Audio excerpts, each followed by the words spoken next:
Hello and welcome to another Play Better Chess video. So today, what can you learn about chess from Capablanca, the third world chess champion?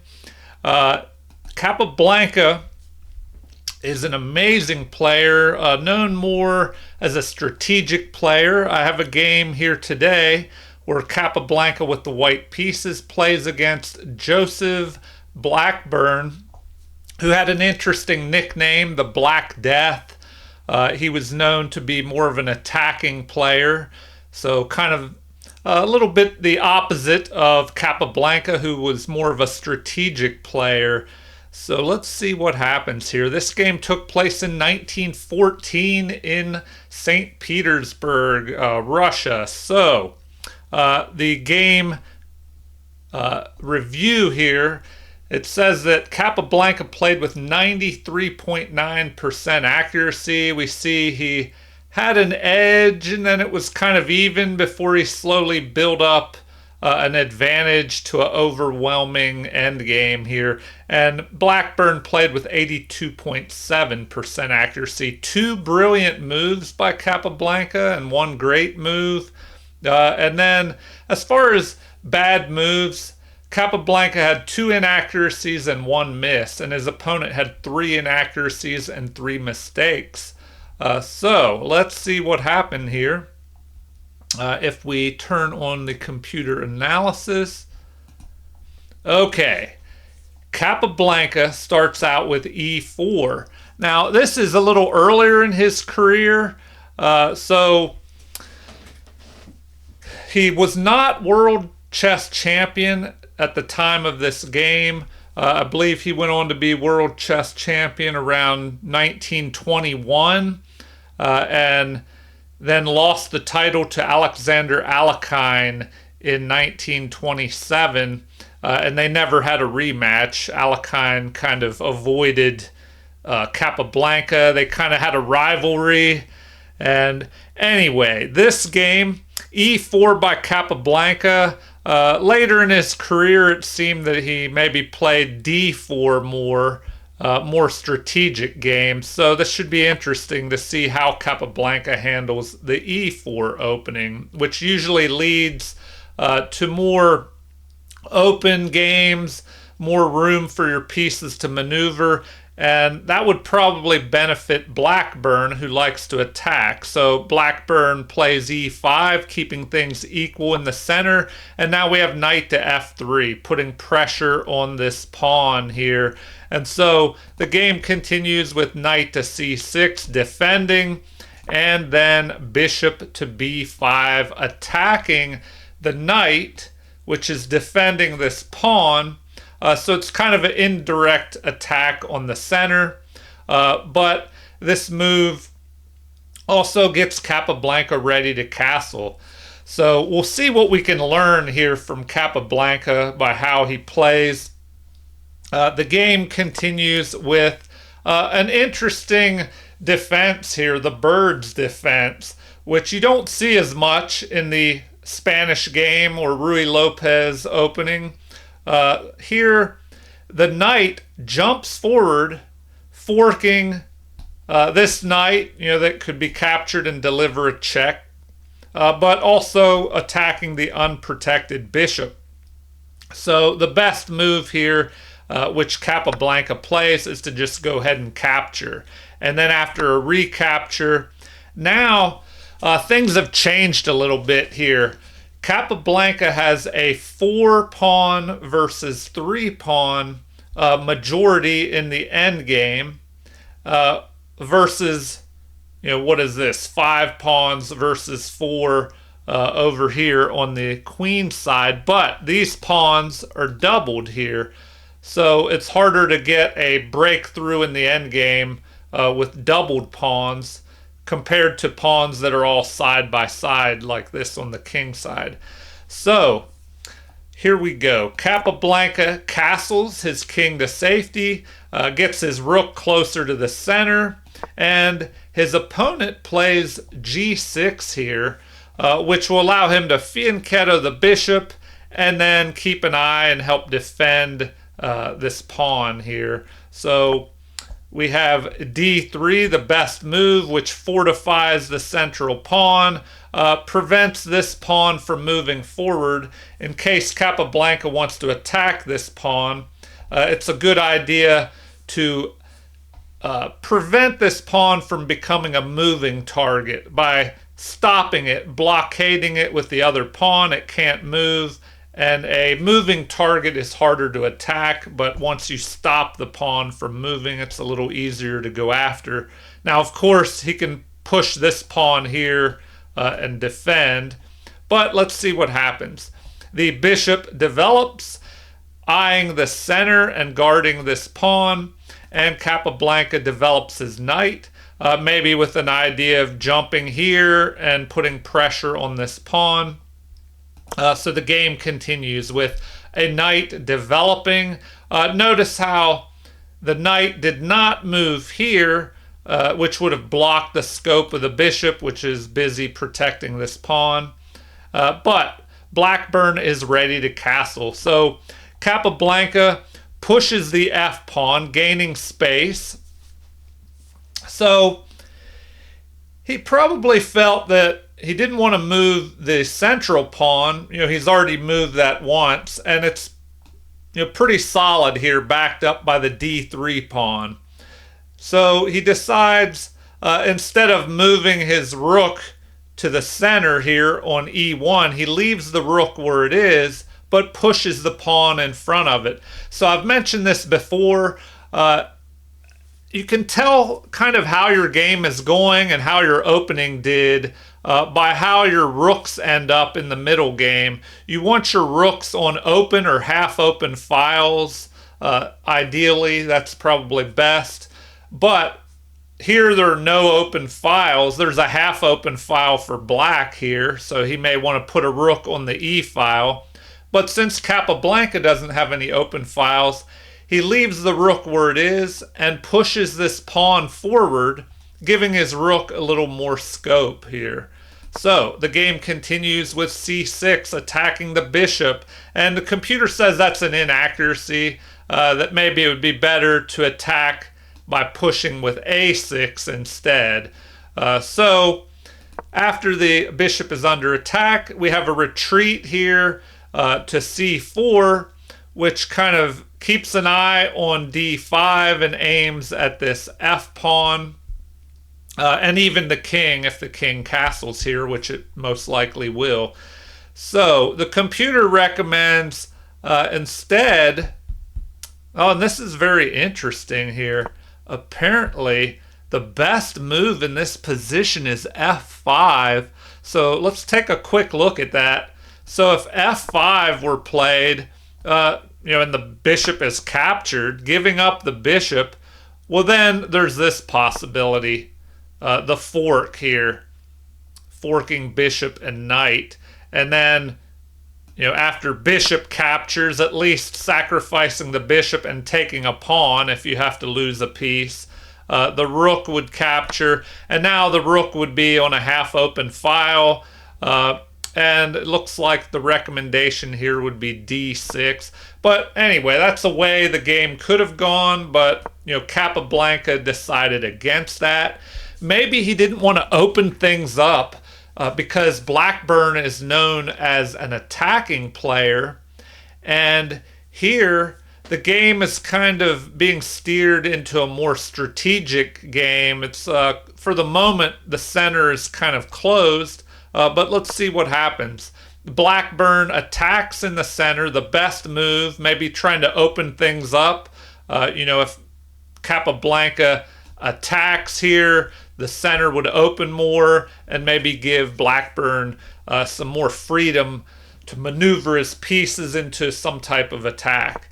So Capablanca does not help his opponent open the game up. He just retreats. And we have castling. So now this bishop is still lined up on the king. So if this pawn moves in the future, this pawn will be pinned.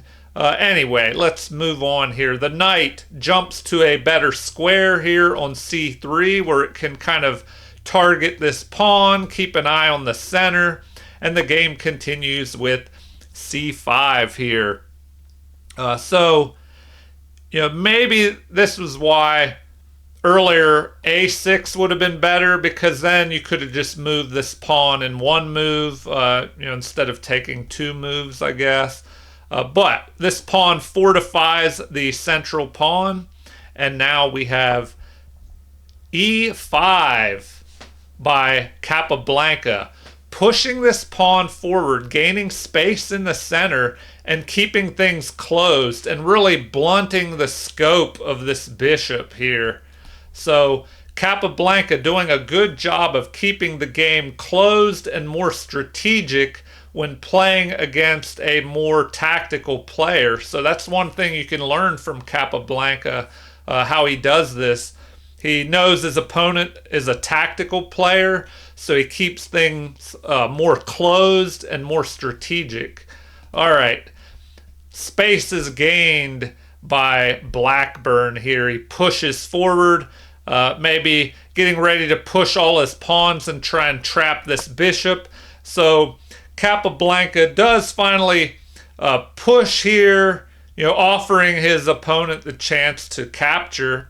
But what does his opponent do? He makes an inaccuracy. Apparently it would have been better to capture here, but now pushing here, an inaccuracy. The game could have been almost even, but now Capablanca has about a half a pawn's equivalent advantage. So here the bishop is under attack. It looks like retreating to c2 is best, and that in fact is what Capablanca does. Still not helping his opponent trade off pawns and open the position up, kind of letting his opponent figure out what to do here or make the decision. So we do have a capture here and a recapture, and now the queen targets this unprotected pawn. Capablanca protects the pawn, but also he gets a piece off the back rank, and he lines this bishop up on the queen. Perhaps he could have gone here to protect the pawn, but instead he plays the best move, protecting the pawn, but also eyeing the queen, which could be dangerous for that queen. So Blackburn ignores that for the moment, pins the knight to Capablanca's queen, and now once again Capablanca keeps the center closed, keeps things in a more strategic maneuvering type of situation, knowing that his opponent is a good attacking player. He kind of neutralizes threats that could be obtained if the position opens up more. Things could get more tactical. So the queen gets out of the line of fire from this bishop, and now we have the rook grabbing the half open file, lining up on the queen. So a theme here where Capablanca lines up on a more valuable piece with one of the less valuable pieces, even though a pawn is blocking, but you never know. This pawn could move forward trying to attack, and the queen could come under fire here. So the pawn fortifies here. This is an inaccuracy. It would have been better to push forward, threatening to attack this pawn, trying to open things up more. So Capablanca attacks the bishop, and we have a retreat because his opponent wants to keep the bishop pair, but if he's going to get rid of his bishop pair, he lines up on Capablanca's bishop. That way it's an even trade.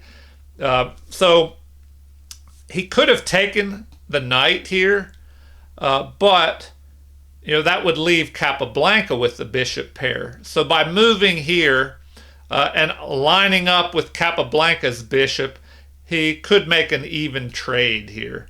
So the game continues with Capablanca pushing the pawn forward and gaining space on the king side, also forcing this bishop to make a decision. Do you retreat and lose time retreating, or capture. And so that's the best move, and Blackburn plays it. We have an exchange of the light squared bishops, which that's probably a little better for Blackburn because his light squared bishop was a bad bishop, kind of blocked by his central pawn on the light squares here, whereas Capablanca loses his good bishop and is left with this bad bishop blocked in by all these pawns on the dark squares. So the game continues with the king. Once again, if we go back here, the queen is lining up on the king, even though there's a pawn in the center. That could be dangerous if exchanges begin to happen. So Capablanca takes care of this before a problem could occur later in the game. He decides to move his king off to safety, so the queen is no longer lined up on it. So this is a good thing you can learn, or a good technique, strategy, whatever you want to call it, that you can learn from Capablanca. Watch out it might not seem too dangerous if you have this queen lined up on your king because there's a pawn in between. But if things start to open up, that could cause you a problem with this pinned pawn here. All right, here we go. King moves to the side. The knight jumps forward, and this is, I believe, the first mistake of the game. We had some inaccuracies, but a mistake. And the game swings to, from 0.88, which would have occurred if we had the best move played, which was queen to e6 here, kind of blocking this passed pawn from being able to move. But the knight jumps to c6 here, perhaps with an idea of pushing this pawn in the future, or maybe something else, jumping the knight here, here in the future if this pawn pushes forward. And also the knight is keeping an eye on central squares. But this is not the best move. And what does Capablanca do here? He follows up with an inaccuracy. Apparently knight to h4 would have been best, because then he could have piled up on this pawn with knight, pawn, and queen, and caused some pressure here against his opponent, trying to break things open. But Capablanca wants to line up his rook on the king. So once again, that theme of lining up a piece on a more valuable piece.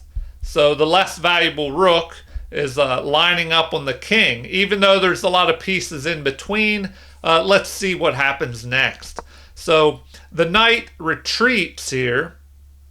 Another mistake, and now it's almost at a game-winning point here for Capablanca. He's ahead by 2.8, almost the equivalent of 3 pawns, even though material is absolutely even at this point. So queen to d8 would have been a better move. Now we have Capablanca finding the best move, breaking things open here a little bit on the king side, and unleashing his bishop up this half open file, his rook. And now after a capture by the rook, which is best, trying to keep this pawn here to help block the scope of the rook aiming up here at the king. So now we have the knight jumping forward, attacking the rook. The rook moves over here, so this is the best move. And once again, this theme of lining up on the more valuable pieces. So the knight is also under attack and has to move, and Capablanca finds the best move here. And this is what is kind of difficult to figure out in chess, is when do you just go for it? When you have to find that balance of building up your advantages, especially if there aren't any tactics right away. So this is kind of a closed position. So when do you decide to sacrifice a piece and go after your opponent's king? Well, let's see what happens here. Capablanca plays a brilliant move, sacrificing his knight here. And now we have the pawn recapturing, and that is best. So here we have rook captures, targeting the queen, and now the only thing between the rook and the king is this bishop. So how does Blackburn respond here? Well, he has to do something about his queen. So he drops his queen back to b8, and apparently this is a big mistake. And now he's losing here. It's almost +6. So the equivalent of 6 pawns. This is pretty amazing. Capablanca is ahead the equivalent of 6 pawns, or 2 bishops, 2 knights, a rook and a pawn. Even though in material he's ahead by +1 at this point. So, what should he have done? Knight to e6 would have been better. So, knight to e6. Apparently it would have been better to drop the knight in here, blocking, and then, let's see, we could take a look at that real quick. So after this move, the best thing to do is to block with the knight, but then you do have this move.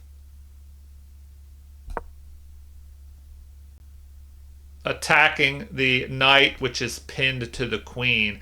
So, that's probably why Blackburn didn't want to do that, but apparently that's the best move. But, after what here? Rook to f8, grabbing this open file. If the pawn captures, it looks like the best thing to do here is to just capture the knight and attack the queen, and then that queen would have to retreat anyway. So that's probably why Blackburn just dropped the queen back. Is there anything better? Queen to c7 or b7 apparently would be a little bit better, here or here. But the mistake is made. And now another brilliant move by Capablanca, just annihilating all the defenses around his opponent's king here.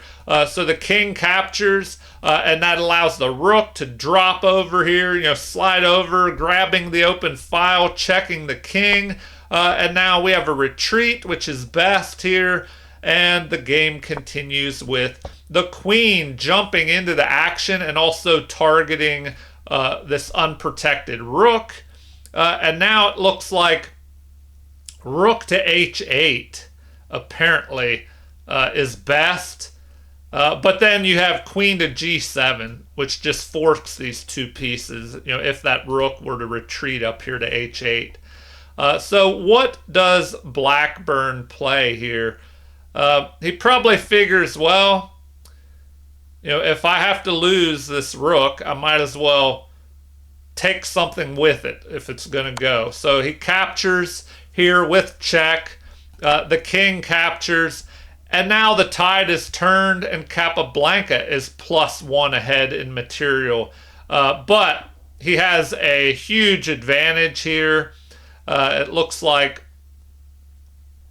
+9.46, and a mate is on the way here. And this is why Blackburn resigns in this position. So let's take a look at what the best defense is here. It looks like knight to f7 to try and help defend the king a little bit. Now, Capablanca could just check the king here on g8 and then trade off queens if he wants to. But it looks like f5 is the best move here. So f5 would gain space, get some pawns rolling. It also kind of blocks any checks on his king. And it looks like Queen to c8, in fact, is the best move, lining up on the king. But then, what is best here? Queen to f6, lining up on the king, pinning the knight to the king, maybe with a threat of bringing this rook up here, trying to add more pressure. So now, oh man, the best move here is to give up the queen. Queen takes f5, and then you would just lose your queen. So, what else might be tried? Maybe bring the rook up to help defend the knight. But then you have e6 here. And this would just attack the pinned piece. So that doesn't look good at all. Maybe we go back here. It's pretty bad for Blackburn. If he tries to move his king, and get out of the pin, well then you just have the rook moving up here and checking. When the king moves, the queen would be captured. So this is why Blackburn decided to resign here. But if you learn one thing from this game, I hope you learned how important it is to really be careful when pieces are lined up, less valuable pieces are lined up on more valuable pieces, even with something in between. Especially before this attack happened on Blackburn, he had a bishop, a pawn. There was white even had a pawn. There was all this material in between the king when the opponent's king was on g8 and this rook on g1. But we saw how everything opened up, and then all of a sudden there was an attack on Blackburn and it was overwhelming. All right, well, feel free to leave comments on what you thought about this game or anything else. Please like and subscribe if you haven't already to support the channel. Thank you for watching and have a super chess day.